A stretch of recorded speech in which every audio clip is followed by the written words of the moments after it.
Greetings and hello to everyone. This is the Business of Betting podcast, and I'm your host, Jake Williams. Today is episode 31, and we have Ryan Carruthers joining the show. Ryan is the founding member of the Betfair Trading Community. Ryan started trading horses and has moved on to be a professional sports trader, focusing on soccer, tennis, and the NFL. Ryan talks about what he has learned trading full-time for many years, and some of his tips and best advice for traders out there. Check out his platform at betfairtradingcommunity.com. Also, go on to businessofbetting.com to see a trading plan that Ryan references in this episode. This podcast is proudly sponsored by Betfair. Betfair operates a betting exchange and is licensed in the Northern Territory of Australia. Residents of Australia can join Betfair by visiting betfair.com.au and support this podcast by using promo code BOBPOD. Please gamble responsibly. As always, you can find us at businessofbetting.com or at bettingpod on Twitter. Please fire in any questions or feedback and potential guests you would like to hear from. So thank you for listening, and I hope you enjoy my chat with Ryan Carruthers.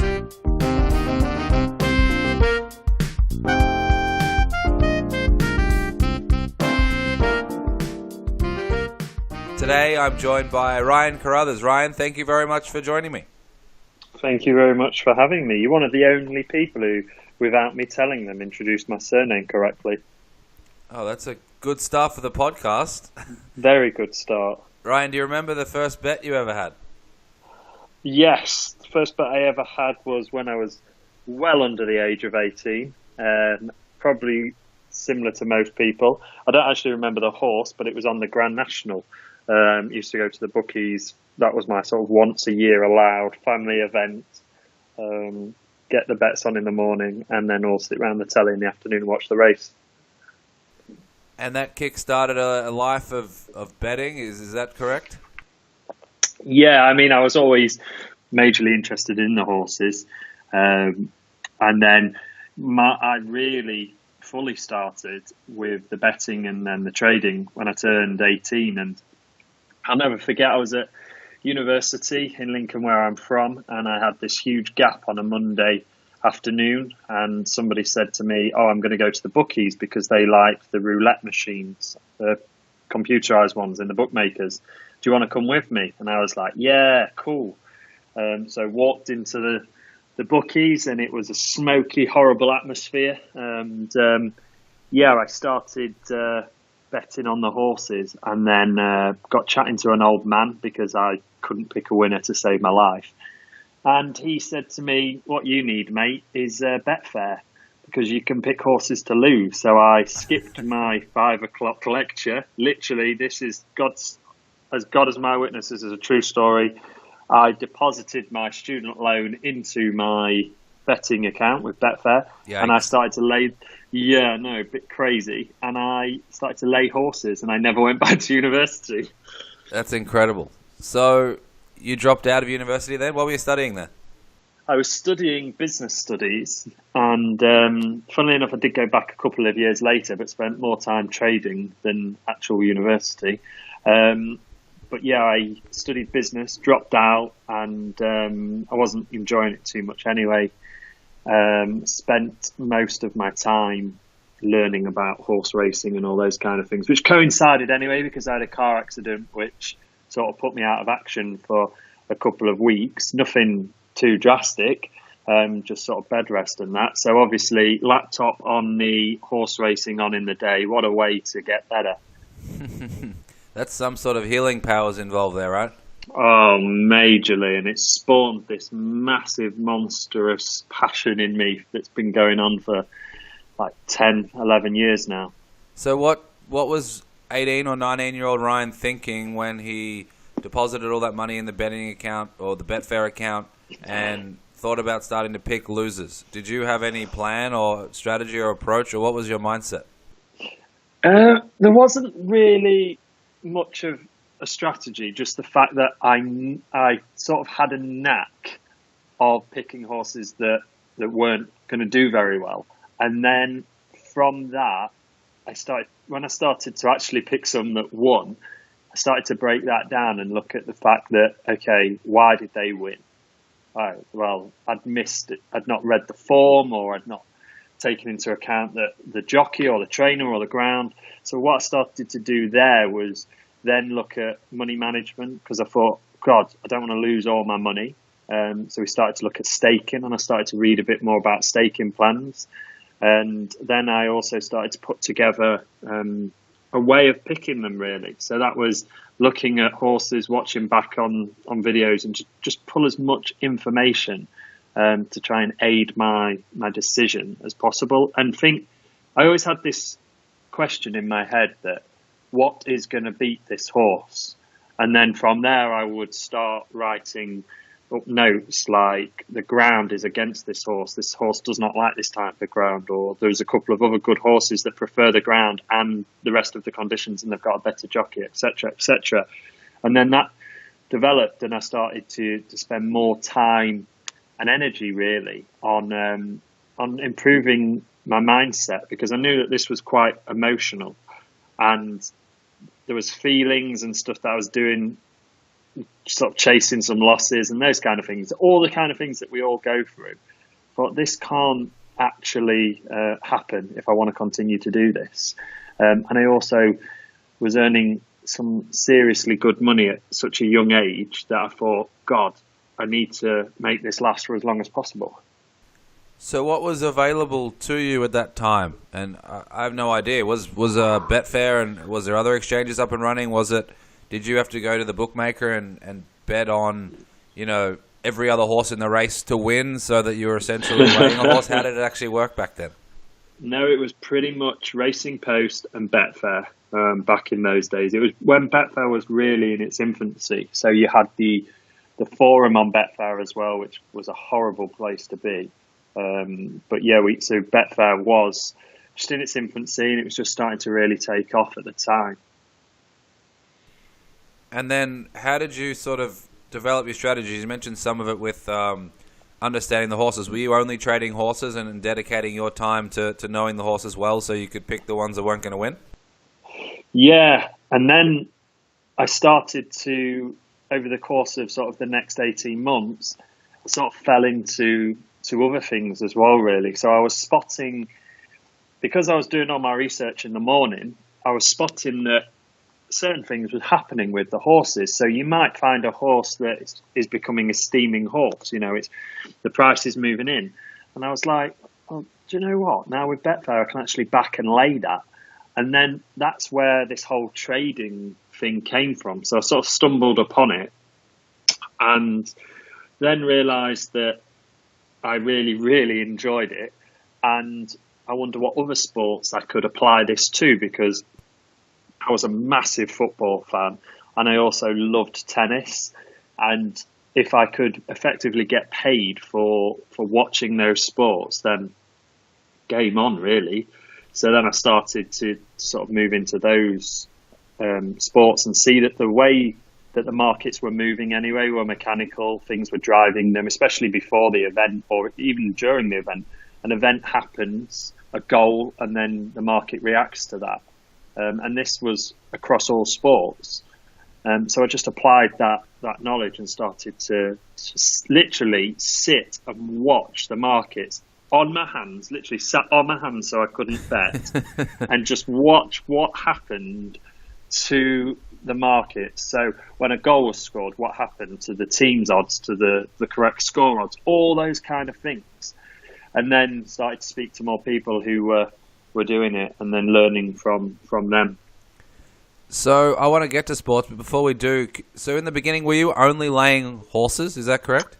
Yes, only laying horses. Did you need a decent bankroll? I mean, I know you can lay for small amounts, but I'm guessing the lay price was pretty small, and you were collecting pennies along the way. Is that a fair assessment, or was it different to that? Yeah, I was a bit reckless initially. So I had like £1,800 in my account, and I was laying to like between £10 and £50 stakes. And some of those horses were a little bit scary before I really learnt about everything. But I had a ridiculously good strike rate. So I ended up over the course of the summer building a bank of around 22,000, which became my sort of trading bank. And then after that summer, that's when I really hankered in and was like, right, I've got a huge amount of money for such a young person. Yeah. Let's now start properly managing that. So do you think, obviously there was a fair bit of skill, but do you think there was a little bit of luck, or would you suggest to someone today who wants to get involved, is interested, to do something like that in the beginning, or what are your thoughts, I guess, looking back? I wouldn't recommend that to anybody. And one of the, it's really strange now. I don't know whether it's because I'm getting older or what, but I'm looking back and reflecting on sort of the last 12 years of my life, really. And I'm just thinking certain things are popping out to me that I wish I hadn't done, or if I did, I'd do differently. And I read a great book by Nassim Taleb, which is a great book for anyone getting into trading. And it's called Fooled by Randomness. And it basically says that you could live your life. There's a trader in the story, and he could live his life 100 times over and never make the same profit or loss, because it's going to be different variables. So I wouldn't recommend what I did to absolutely anybody. There was a fair bit of luck involved, and then from that I've made my own luck by educating myself and getting better at things like bank management and risk management. Yeah, absolutely. So do you think there was 9 or 99 other 18-year-olds who put £1,000 or £2,000 in an account and are now, unfortunately for them, accountants or lawyers or doctors? Yes, indeed. Yeah, interesting. So when you started to transition from only laying horses to starting to essentially back and lay and trade, how difficult was that? Oh, majorly. It was a whole new entity, one that I wasn't 100% sure on, and it was just something that not many other people were doing as well. So I learned a lot of hard lessons, and I did lose some money because I couldn't band these ideas around. And, I was doing some daft things like backing a horse because it was steaming, and then thinking, oh God, it's drifted out against me. What am I going to do? So I did that fatal thing that everybody involved in Betfair trading, if they'll admit it, has done, where you take a horse in play to get matched at the price, and all you see is that price just going out and out and out and out and out, and you literally want to bang your head against the laptop or computer, and you're like, why did I do that? So yeah, it was very difficult, and I learned a lot of hard lessons. But I spent hours at night trawling the internet for people doing this, and I did meet a couple of people, and then spoke to them, and everybody sort of helped each other. And then there was the Betfair forum at the time, which wasn't the best place to be. Not many people were that helpful, but there was some gold in that forum, and you could pick up a few things, and then your own experience. I was very, very good at jotting down what had actually happened, why the markets had moved, why I thought the markets had moved that way, and then I'd watch them again, like I've said, and see if that was reaffirmed. The Betfair Exchange isn't a house that sets the odds. It's betting at its purest. One punter's opinion against another's. Play the game within the game at betfair.com.au. Gamble responsibly. So tell us the difference between trading and just simply betting. I think, a lot of people would probably, on the weekends, whether it's their sports team or horses or whatever it might be, would place a win bet or a combination of win bets or things like that. You're placing win or back and lay bets, all the time in multiple markets on multiple horses, I would imagine. Sports now. But take us through what you understand to be the difference, and I guess for the listener, between betting and trading. Okay, well, trading, you're not actually worried about the event. The event doesn't have to fully happen for you to win. So when you're placing a bet, for me, the definition is it's a punt. You're hoping that something is going to happen. So you're backing Liverpool to beat Man United. I always use this example, staunch Liverpool fan. Yep. You're backing Liverpool to beat Man United. You're hoping that Liverpool are going to beat Man United. But when you're trading, you're managing the downside of that. So you're looking at that going, well, okay, I'm going to back Liverpool to win. for a period of 30 minutes because the stats tell me that Liverpool score all of their goals in the first 30 minutes. And then I'm going to reduce that. If they aren't winning, I'm going to reduce my potential loss and sell my bet effectively and take a loss, but a smaller loss than if you just chucked £100 on Liverpool to win. So with trading, you are constantly monitoring the market and you're not in it for the whole duration.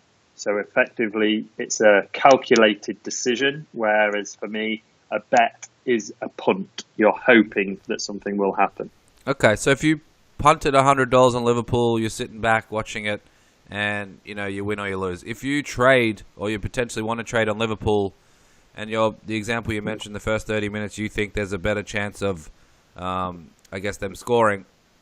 After 30 minutes, if they're 1-0 up, are you always trading out? Is that how it functions? Yeah, I always trade out. One of the things that really sort of changed my whole trading career is when I started to read more around the subject and think. I used to explain to people that I was trading on Betfair, and they're like, "Well, what's that?" I said, "Well, it's like investing on the stock market, although I'm investing in athletes and sports teams." And then that struck a chord with me, and I was like, there is so many parallels to the stock market here. So I started to read a lot more about the stock market, and this is like the best thing I've ever done, and I advise absolutely everybody to do this. And I wrote a really good blog post on this on betfairtradingcommunity.com, which is my website, and it's about a trading plan and how you have to have one. Now, before I go into any trade at all, I've got all of the stats, all of my data to back up my decision on that. I've got my entry point and the event in which I'm going to enter. So that might be a certain price or a certain time in the game or after a certain event. And then I've got my exit as well. And that is set in stone for me. So in that example, if my exit was 30 minutes, Liverpool were drawing or losing, whatever, get out, take the loss. Or in that case, my exit would be if Liverpool go 1-0 up. So Liverpool have gone 1-0 up, take the money. Just don't risk it. That's my strategy. That's the way I'm trading. Don't try and drag out the profit. Just stick to your trading plan. Entry point, exit point, get out, move on. What if Liverpool score in the 12th minute? Are you waiting until the 30th minute in a carefully executed staking plan if that's the exit point, or is there flexibility, or can you deviate?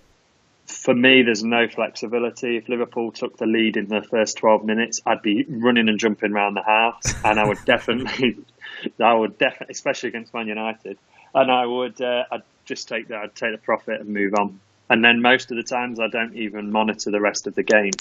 Once I'm out, and I'll get it the next day or that evening. I'm not interested in what could have been. That was one of the things that I stopped doing a long time ago. Okay. So, sports betting, if you're betting against a spread, as they say here in the US, or the line bets, you've got to hit something like 52.4% to break even. What about you? What are your, thoughts on this topic as a trader? A lot of your bets either close to break even or winning bets.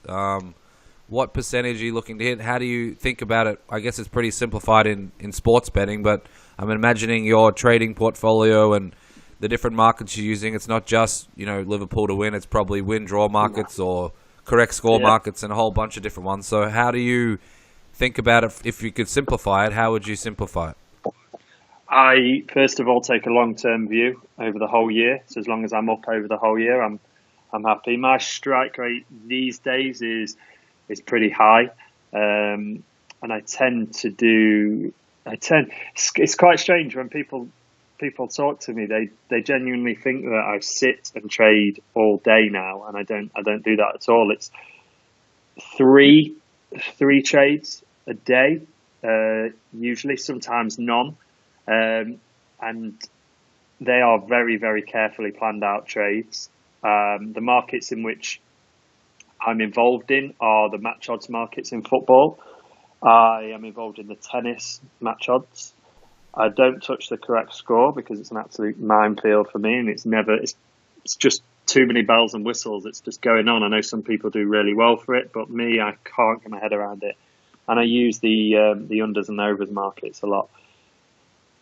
So what about something like tennis? So let's go back to the $100 example. Yep. In a football match or the Liverpool match, I'm guessing if a goal scored for Liverpool, it drastically impacts the win market. Whereas tennis, Yes. it might be, if it's a 5-set match at Wimbledon and, Federer breaks serve in the first set, it'll have an impact on the win markets, but I wouldn't imagine it to be, let's say it's Federer-Murray, it's not going to be drastic. Or if Murray breaks Federer, it's not drastic. So in that soccer example, for that $100, are you looking to turn that into $200? Or I guess in the tennis example, if there's a break in the first set and you're trading and actively trading, are you looking to turn that $100 into $107 or $112? Talk us through I guess when you have the state or the careful plans you put together, what are the aims for a lot of them? Well, my careful, I've been through that process with tennis. So if you take that example that you mentioned, that's how I used to trade. I used to gather all the stats because I believe that the devil is in the stats. So the more statistical information that you can create and possess on a specific event, you can really get granular with it. And I used to do that. I used to look for tennis players that could hold and break serves, etc., etc. But then I designed a whole spreadsheet system, and I found that for me, the best way to trade tennis was to do the whole of the first set. So I drag all the stats and all the data out now. So I'd be backing Federer in that first set to win the first set.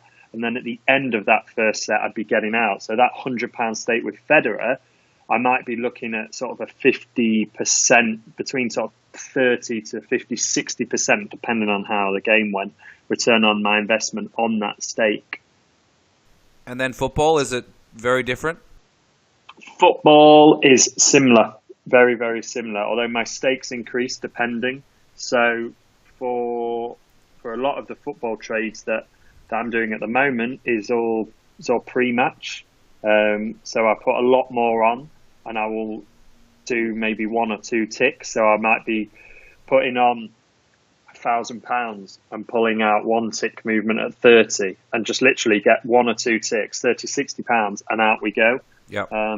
So yeah, it's sort of straight. It's really strange how my trading has changed over the years. So you mentioned you dig into the stats and you're really in tune with what's happening from an analytics perspective. Is your handicapping different then? I guess maybe when you were, an 18-year-old kid looking at the form guide to pick a horse, you're just trying to pick someone who you think's going to win. Now, do you have to handicap a little bit differently? Do you do much handicapping at all, or how do you approach the time you're spending on understanding the tennis players or the soccer or football teams?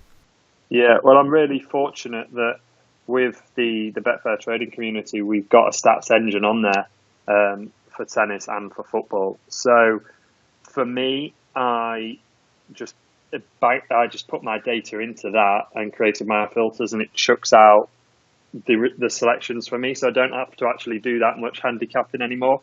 I am presently, I read a book called The Football Code, which is about a guy, I can't even remember his name now, but he is a very successful gambler, and he has bought two football teams. Brentford is one of the teams, I believe, and he's applied a statistical approach to gambling, and he used the Asian handicaps to create serious success in betting. So that's something that I'm using the BTC software at the minute for, to see if I can create a handicapping, Asian handicapping betting system or edge.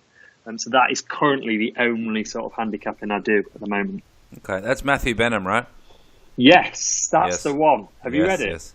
No, I haven't. I got recommended it. It's on my list, and I've read Anti-Fragile and a few other of Taleb's books, and I wanted to get to Fooled by Randomness as well. And I believe he's got another one coming out early in 2018 as well. So they're piling up. But be on my list. Yeah, definitely. Let's talk price. Unlike bookies and totes, the Betfair Exchange is a low-margin, buy-sell fixed odds marketplace where the value stays with the punter, not the house. Ready for the game within the game? Join betfair.com.au. Gamble responsibly. I want to talk about some of the odds and the fluctuations. Before we do, I've spoken to a few different traders, and I always ask them, it sounds like I know what you're going to say, but is the life of a sports trader boring? Not for me. Not at all.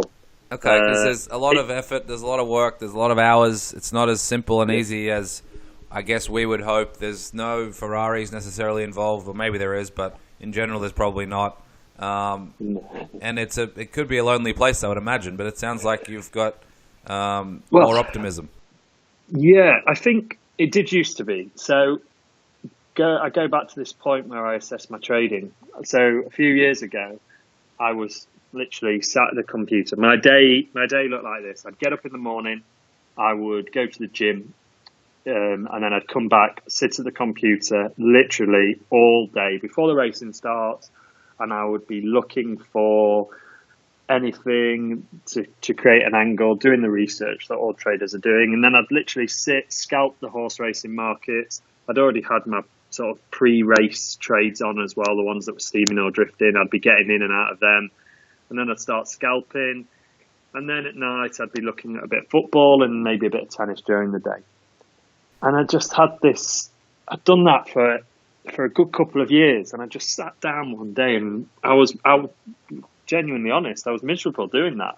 I was bored because it's not fun just literally clicking. It's almost robotic, clicking into a trade, clicking out for a trade because you can see that you can scalp and make £5. And what I did was I really looked at where my profit was coming from. And I was just doing horses just out of habit. Yes, I was making profit and I was making good profits on football and tennis, but I just looked and thought, do you know what? I've got a good sized bank to go with. If I narrowed down my selections and I upped my stakes, I could basically scale up on the football and the tennis. I wouldn't have to do as many trades, but I would still make good money, and then that would free me up. And then around that time, that's when I created Betfair Trading Community as well, because I wanted a place where traders could go, because like you pointed out, it is a lonely existence that we've picked. And you try telling somebody that you trade on Betfair, they haven't got a clue what you're on about. They just think you're a gambler and that you're going to lose all your money and they're going to see you on the street one day. Yeah. So those two things have really changed my sort of trading life, really honing in and focusing on what I actually enjoy about trading. And one of those reasons is watching women play tennis. I mean, there's no two ways about it. I absolutely love that. And I love tennis completely. And then scaling that up. And then Betfair was getting a lot bigger. So there's a lot more money in the markets in tennis. So I could scale my stakes up and just be really analytical with your trades. You know, I think when people come into trading, it's fast, it's exciting. And then there's this whole thing about, you know what, if it moves, let's trade it. So people just start trading everything when they really don't need to. And then another observation that I've seen is that people overcomplicate it. You know, there's this sort of almost feeling, and I know this because over many, many years, hundreds of people have come through the doors of BTC or have spoke to them on Twitter or whatever. And it's almost like they have to be set on fire while being chased by a tiger running up a mountain to actually be successful at trading. And there's lots of different ways. It's the analogy I always use, but it doesn't have to actually be that difficult because there's so many markets out there and most of them have a good amount of money on them, and you can scale your trading up accordingly. So if you've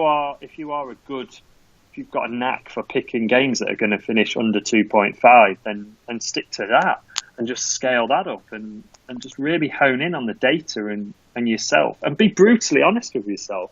It genuinely did change my trading for life when I did those two things. It's very interesting and probably good advice for those out there. I want to talk about prices because I'm sure there's recreational bettors out there who bet a match at a certain price and the odds change, or maybe a horse and it goes from 4-1 to 3-1, and they've either got 4-1 or 3-1, and they're either very happy or pulling their hair out. What about for traders? How much value or importance is there on price? Obviously, it's critical and it'll impact your money in the bank at the end of the year, but are you spending a lot of time evaluating, I guess, in your trading plan, what price you want to have in your pocket and then what price you're going to get out of? Or, because trying to get the top price on Betfair is practically impossible, I would imagine. So how do you approach the pricing aspect of your trading? Well, I have a couple of models that I use, and I use a poison distribution model for some of my in-play trades. So that does all the calculations for me on what is the current sort of, I'll start again. A poison distribution model. That gives me, when I input the stats, what the price should be based on that model. And then I go off and check that on Betfair and see whether it's higher or lower than that.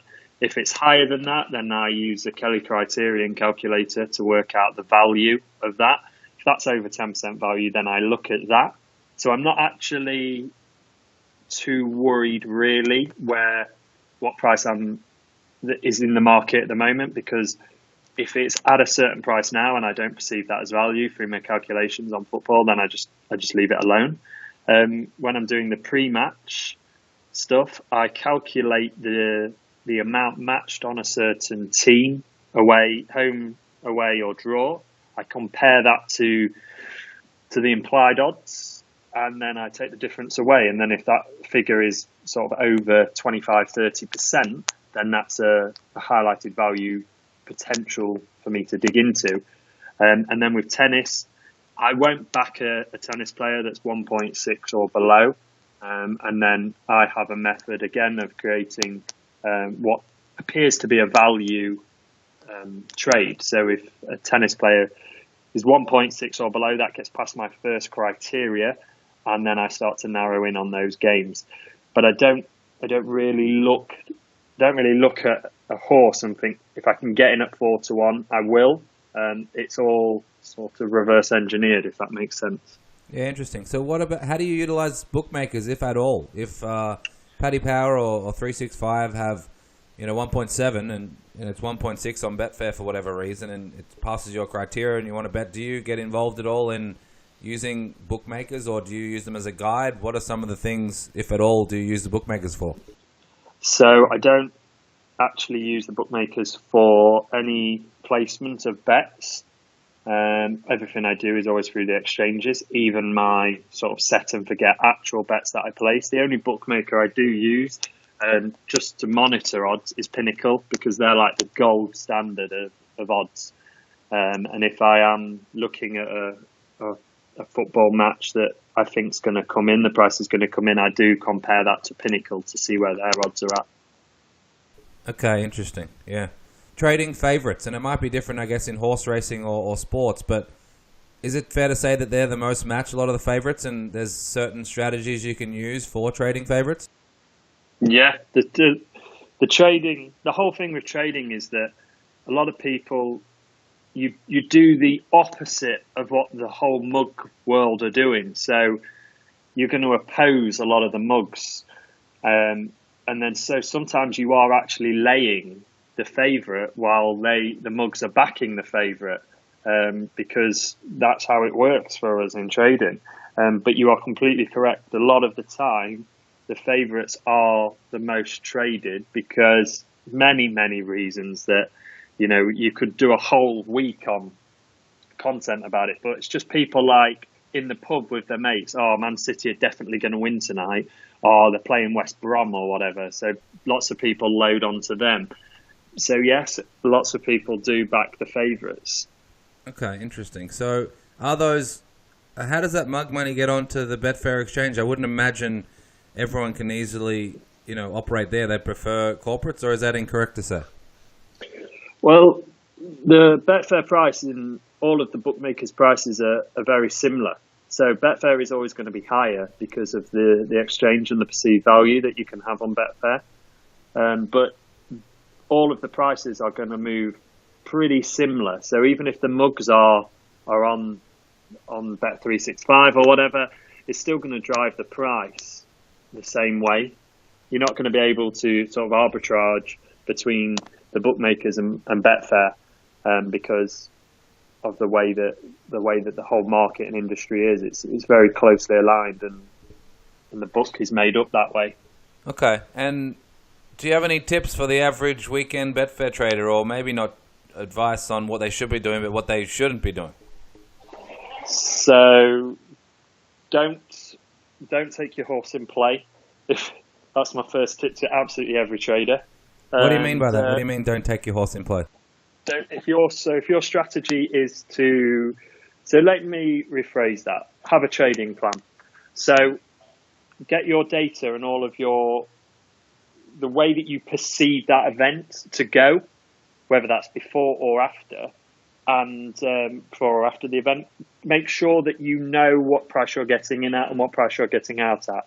So if you are trading a horse in the last 10 minutes before the race starts, because that's when some of the money's coming in and you've spotted that horse coming down, if you're backing that horse 8 minutes out and you haven't hit your price just before it starts, take the loss or take the profit, but do not take that in play if your whole strategy is to be involved pre-race. So my main advice is just get a trading plan and just stick to it. And it doesn't even need to be the most technical thing in the world. Mine is literally, I use Evernote, and I mean, I'm more than happy to share an example. I can email one of those over to you so you can put it on the page and the listeners can listen to it. And it's just literally what time the event starts, your plan for that event, so that you know they are the rules to trade that, so you don't veer off and start trading for no reason. Yeah, that makes complete sense. So what about how critical is money management? I know I spoke to someone recently who said, money management should be 60 or 70% of what a professional punter is doing. It's just not the way it works because of the way, people get involved through passion and they want to do the form, or they want to look at the sport, or they want to watch the races or the matches, and then they want to be trading and they want to be active involved. It sounds like it's a key component, whether it needs to be that much of your time, but how do you value money management? Oh, it's huge. It is absolutely huge. It's very, I always I'm full of analogies for some reason, but in normal life, people go to work and they are bad days for most people. The good days are their holidays. So the bad days, i.e. work, pays for the good days, your holidays. Now in trading, we need to flip that. So the good trading days, right, where it's exactly the same in life, in the normal life, you might not have that many compared to bad days, but the good trading days pay for the bad trading days. They keep you in the game if you've managed your money correctly. So if you protect that bank, and it's so important to protect that bank, you cannot double your bank in a week. And if you can, you've also got to then understand that you could lose that bank in that week. Yeah. And most people, they come into trading because they've done match betting, where they're used to winning all the time, or they're gambling and they're sick of it. So two different mindsets coming into trading. And then if you're used to winning all your bets and then you end up losing a few, that affects your money management. And you're like, oh, let's go chase some losses. That's wrong. And if you come from a betting world, a lot of people struggle to understand that you're going to get small amounts consistently, but that compounded up leads into the bigger long-term growth. So they might go on Twitter and see, Matt from punt.com is amazing. Some huge trade, fantastic. People might look at that and go, oh, but I only made like 5p on my trade. But it's irrelevant how much you make. It's the small amounts consistently that if you stick to, because money management is just one part of trading. The mindset is the other part. So if you start with small amounts and you build up gradually, the markets move the same, they're mechanical. So when you start moving up your stakes, unless, of course, little disclaimer here, unless, of course, you're dropping like 10, 15 grand in an odds, you're going to move that market. But the markets move the same. The only thing that changes is you. So if you've gone from placing a £2 bet to a £5 bet to a £7 bet to a £10 bet, gradually, you will stay profitable consistently over the time if you've got the right strategy, etc. Whereas if you place the £2 bet, get absolutely fed up because your bank isn't growing quick enough, and go, I've got £100 in my bank, I'm going to place a tenner on now, and then you go, that lost, so I'm going to do another tenner. Oh no, 30 quid, 40 quid, and then you've blown your bank. Money management and mindset are the two biggest components of trading in my eyes. Yeah, that's certainly great advice. I want to, before I let you go, talk a little bit about Betfair Trading Community. And before we do, you mentioned before BTC. Given what's happened in the crypto world, I hope you have a few trademarks or BTC.com or .co.uk or yes. I hope you're sitting on some good IP there. What made you start Betfair Trading Community?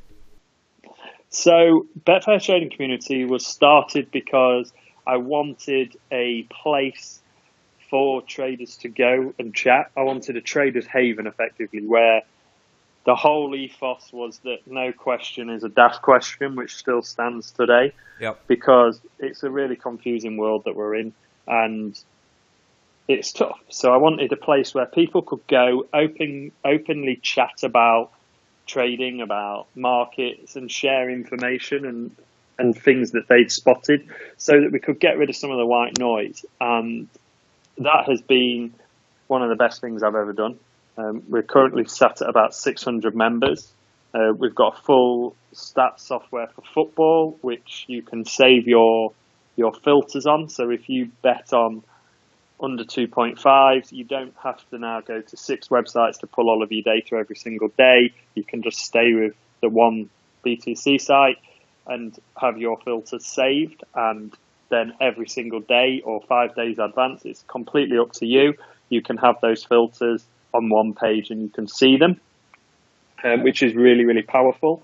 And we have tennis software on there, which does exactly the same.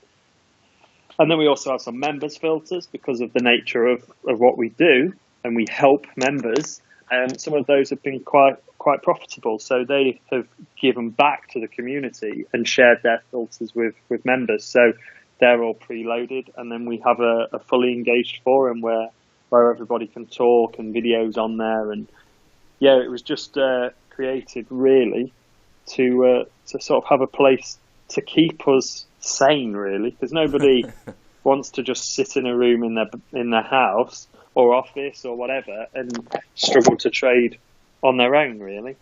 So did that emanate from, and if anyone here is in the US, they know what gambling Twitter is like in the US. I'm sure it's maybe similar in different parts of the world as well, and forums, certainly in the gambling world, can get pretty tough to frequent. Was that part of the motivation at all? Yes. Yeah, definitely. Huge part of the motivation. And is it significantly improved, do you think, since you built up this community?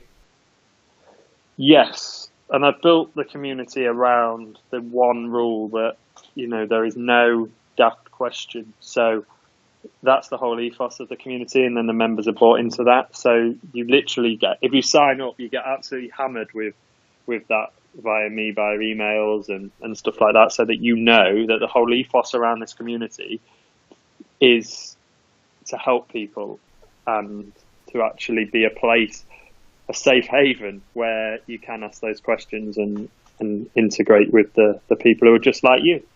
So is that the best way for the listeners to find out more and I guess contact you and get involved in the community? Are you on Twitter, or what's some other places they can go?